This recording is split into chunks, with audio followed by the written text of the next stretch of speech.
Hi, this is Buck Baskin with AdultBibleStudyCurriculum.com, and in this lesson on small group dynamics, we're going to talk about letting your group teach each other. Now, if you are a very small group, this may be a little different because it's going to be kind of just them discussing and you sort of stepping back and watching it happen.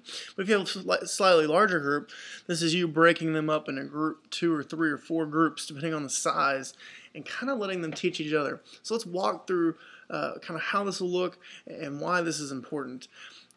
You need to treat your group like adults.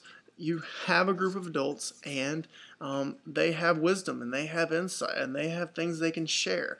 And you need to treat them that way. I worked a long time with students, and I'm not saying that they don't have the same things, but I kind of fell in this trap of it was more about me kind of having to teach and lead and grow and train them.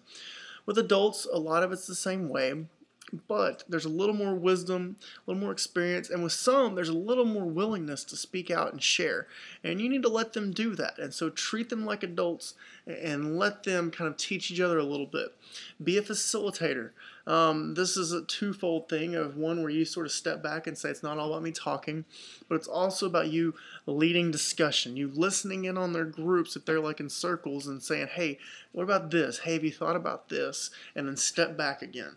So you're involved, you're engaged, you're just not necessarily completely in charge. Be sensitive and firm. This is the hard part. I can think about just last Sunday. The small group discussions were going great, and so I wanted to be sensitive to that and let them keep, discussing and going and kind of deciding where God was leading us. But there came a time where while it was good discussion, I really felt like it was time to move on. And so I had to be firm and I had to interrupt a little bit. And some people may not have been happy about that. But those things just sort of have to happen. So be sensitive to the situation, but you still have to be firm and lead when it's time to move on.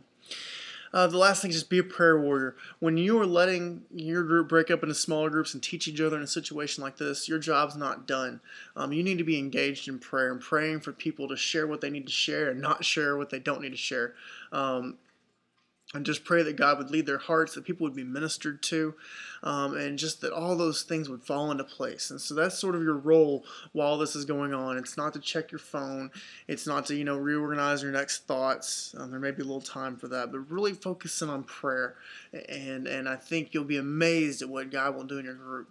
This can be hard, but I just find it's a beautiful thing of just kind of letting the body of Christ in your room or your house, wherever you're meeting, minister to each other and letting people step up. And it's a way to build community. And it's also just a way for sometimes even for you to learn things that you never thought were possible.